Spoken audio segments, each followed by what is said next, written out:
My whole world changed when I was 17 years old. I lost my mum to a tragic accident. 1 minute, I'm sitting next to her at the hospital, holding her hands while she lies motionless in a coma. And the next, I'm standing in a graveyard, watching her coffin get lowered into the ground. It was a sudden, unexpected, and hard lesson on the fragility of life. She dreamed of living long enough to see me go to university, get married, have children, and do well in life. It wasn't to be, and the experience was a reminder that tomorrow is never guaranteed. I was already an introvert at school, and this event made me go deeper and deeper into my shell. Talking about emotions and feelings wasn't something we did in our family, so I had no one really to share my thoughts with. I shut myself away from my friends. I shut myself away from those closest to me. The truth is, I shut myself away from the world. Unlike the person that I've become today, I lacked the tools to deal with what was happening in a healthy way back then. Instead, I went through a period of depression and on a sort of downward negative spiral in the years that followed. I failed a year at university, which disappointed my family. I tried to escape the reality I was living in by drinking excessive amounts of alcohol, gambling, and wasted any free time I had left over glued to the TV. It wasn't until the relationship with my girlfriend nearly broke down that something switched in my mind. I realized that the pain of continuing as things were was now outweighing the pain of change. I knew that whatever I wasn't changing, I was choosing. And I no longer liked what I was choosing. This moment was like an awakening, a realization that my old ways were no longer able to carry me forward. I would later come to appreciate that life's hardest moments equip us with the wisdom and insight to create the best moments of our lives. In fact, the tougher the times, the more clarity you gain about what matters most and what doesn't. And so the first step I took was to take responsibility for where I was and where I wanted my life to be. To let myself dream again.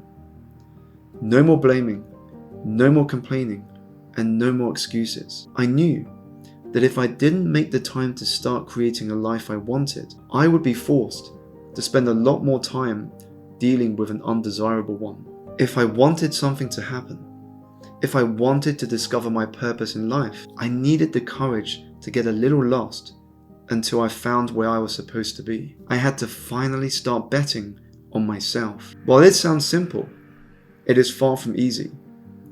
I faced failure again and again as I tried things I never did before. And it took a lot of work for me to be disciplined enough to show up and follow through consistently with healthy and productive habits. It does get easier, but you've got to do it every day. My self-transformation journey wasn't just about creating a new life, but a new identity. To become the person who could achieve all the goals I had set for myself, and to be the hero of my story, not a minor character in someone else's. If you happen to be going through a particularly tough time in life right now, or are looking to change something in your life, I hope that this video, my story, gives you that little bit of inspiration and energy to do something today that your future self would be proud of. To help, I would like to share 7 lessons with you that I learned through my growth journey. The first lesson would be to learn to forgive yourself. We are often told to forgive others and to be kind to one another. But what about to ourselves? We can be so hard on ourselves, unkind in the way we speak to ourselves, and harsh in the way we treat ourselves. For the longest time, I found it difficult to forgive myself for the things I did and the things I didn't have the courage to do. I would often wish I could go back in time and change things. And perhaps you do too, when you reflect back on some of the mistakes you've made. I came to understand, however, that in order to live, in order to grow, and in order to thrive, I had to forgive myself. That the beginning of self-love and healing is forgiveness. We all make mistakes, and I still make plenty today.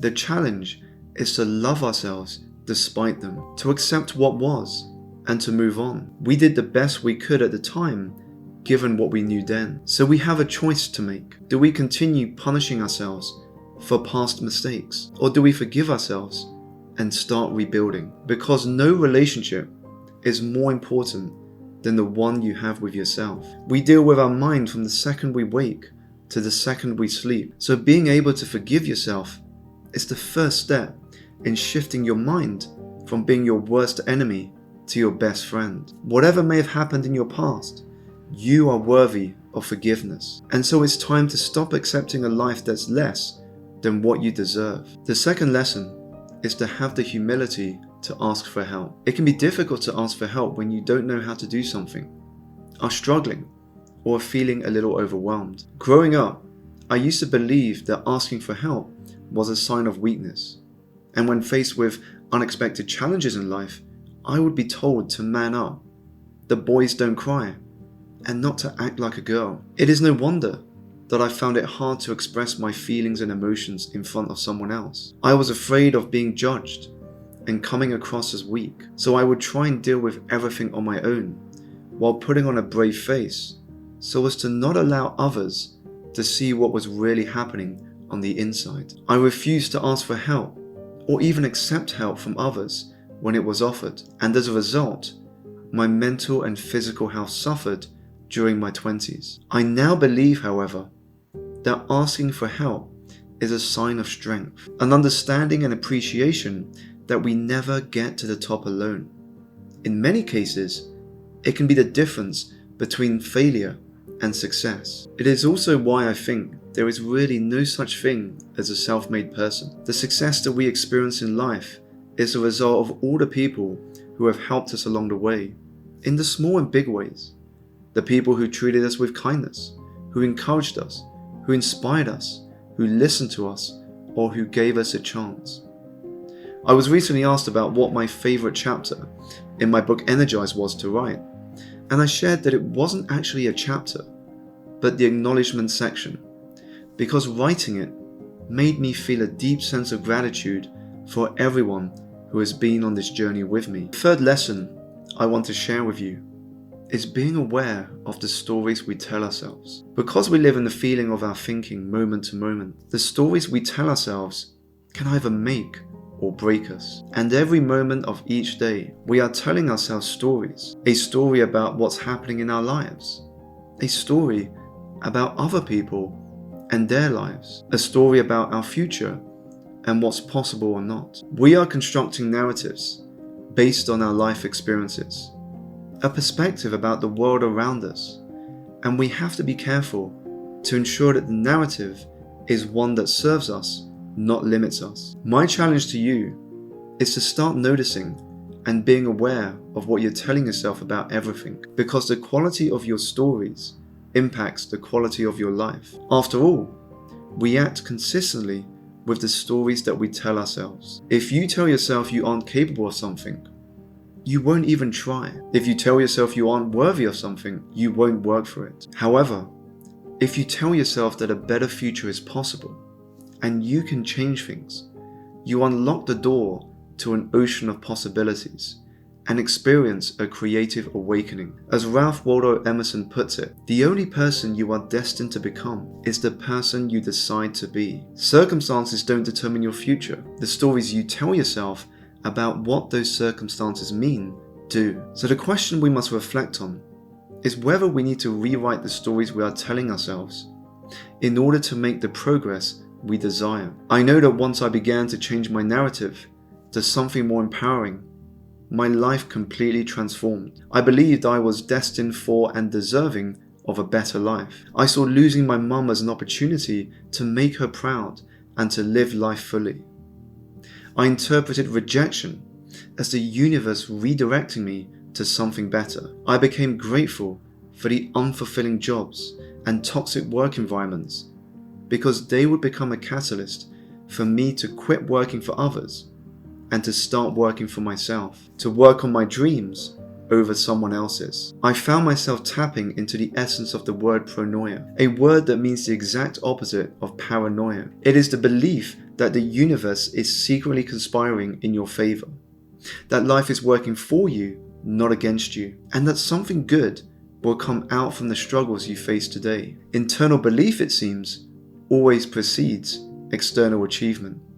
because you can't expect others to see your value if you don't see it for yourself. This is why there are always two sales that occur. The second is selling you to others, and the first is selling you to you. Without addressing the first, the second will always remain a challenge. So the message here is that it's never too late to change the stories you have been telling yourself, because you are both the main character and the author, the sculpture and the sculptor. What we accomplish in life is only limited by the stories we tell ourselves, since they guide our actions and in turn our identity. And our identity is simply the sum of the stories we are telling ourselves at any given moment about our past, present, and future. The fourth lesson is to look to others for inspiration, not comparison, and to not tie your self-worth to something or someone outside of yourself. Doing so will cause you to lose sight of the multiple blessings you already have in your life. The only competition that really matters in life is with yourself. Yesterday's you, last month's you, last year's you.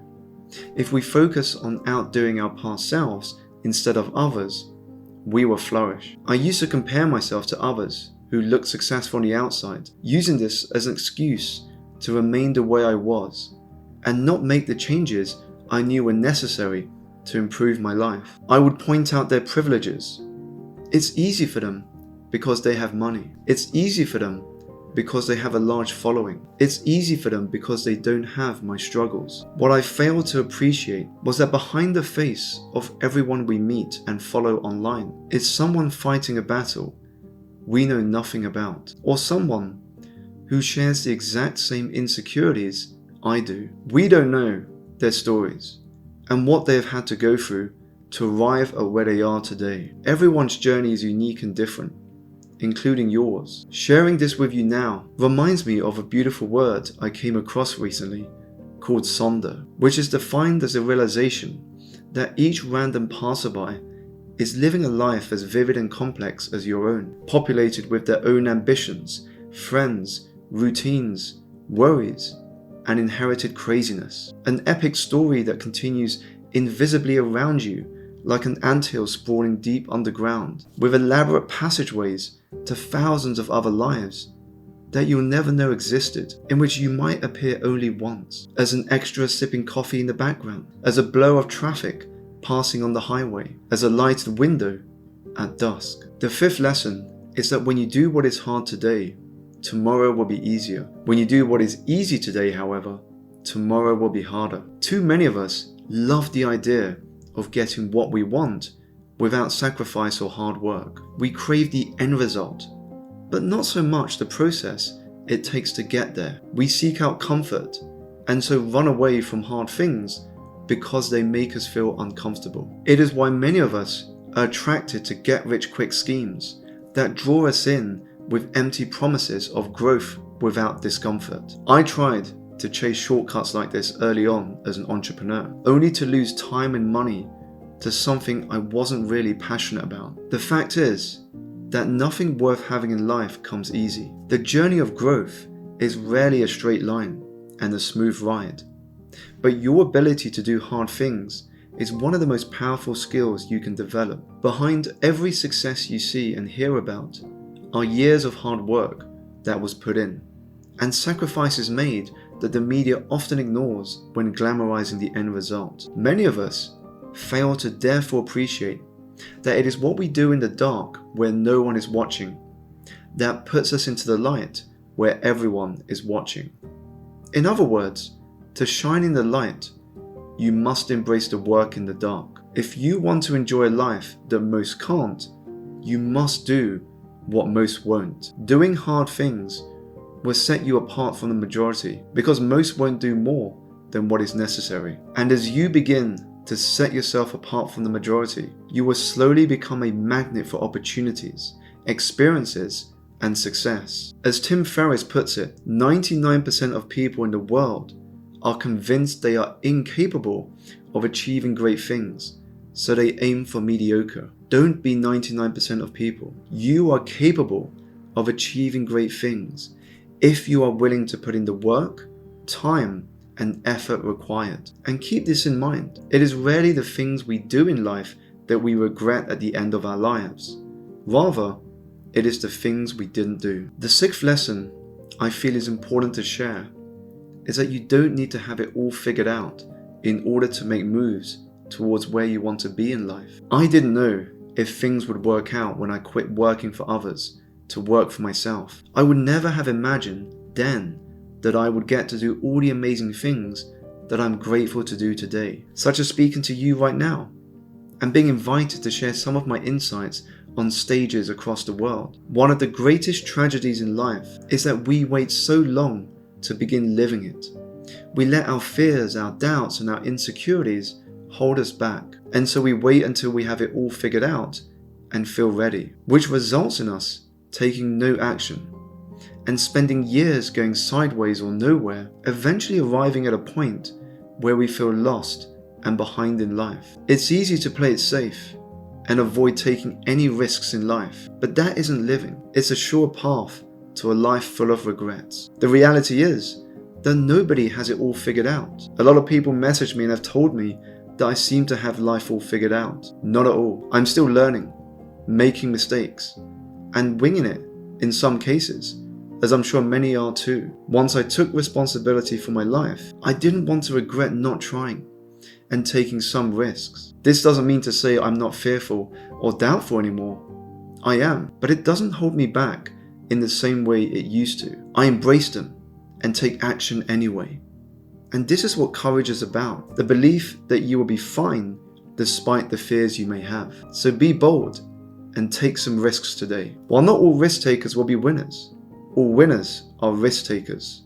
You have to begin before you feel ready, to just start and to adapt and pivot along the way, because the clarity you seek will come from the action you take. You cannot make breakthroughs in the known. You must launch yourself into the unknown, because that is how you learn and thrive, and it is what leads to the most rewarding of journeys. Sometimes I feel we must get a little lost in order to find where we're supposed to be, and sometimes things won't go to plan because you deserve better. Last but not least, we must have patience with the journey that lies ahead. Don't let impatience become a hurdle to your growth, because there is no such thing as overnight success, only over time success. As Earl Nightingale pointed out, never give up on a dream just because of the time it would take to accomplish it. The time will pass anyway. Success in any endeavor is a slow, gradual process that rewards those of us who can consistently follow the path and do the work that the majority are simply not willing to do. It is rarely the result of a single choice, but of good choices built up over time, the accumulation of the intentions you set day in and day out. We overestimate what we can accomplish in a day and underestimate what we can achieve in 5 years. This is why it often takes years before you get that 1 year that completely changes your life. And keep this in mind, slow progress is always better than no progress. Eliminate the idea of perfection and see yourself as a constant work in progress, because change is a direction, not a destination. I'm far from perfect, and I know I will continue to make plenty of mistakes, but I feel like I'm going places now, that I'm doing things with my life that give me joy and make me feel alive. And I understand that improving my life just a little bit each day is so much better than having big dreams and changing nothing. I also know that my mum would be proud of the person I have become. She was a nurse who wanted to help people, and while I'm in a completely different profession to what she did, we share the same goal of wanting to help people, to see them bounce back from setbacks and challenges. I hope that this video inspired you a little and reminded you that it's never too late to make a change. The bridge between information and transformation is implementation. So I hope that you implement some of what you have heard today and begin the journey of completely changing your life, because things can change for the better if you want them to. It won't be easy. Making changes in our lives never is. It can be scary, in fact. But you know what's scarier? when things just stay the same they've always been, and the habits you have continue to widen that gap between where you are and where you want to be. In the words of Barbara de Angelis, the moment in between what you once were and who you are now becoming is where the dance of life really takes place. So here's to creating a meaningful and beautiful life, because you deserve it.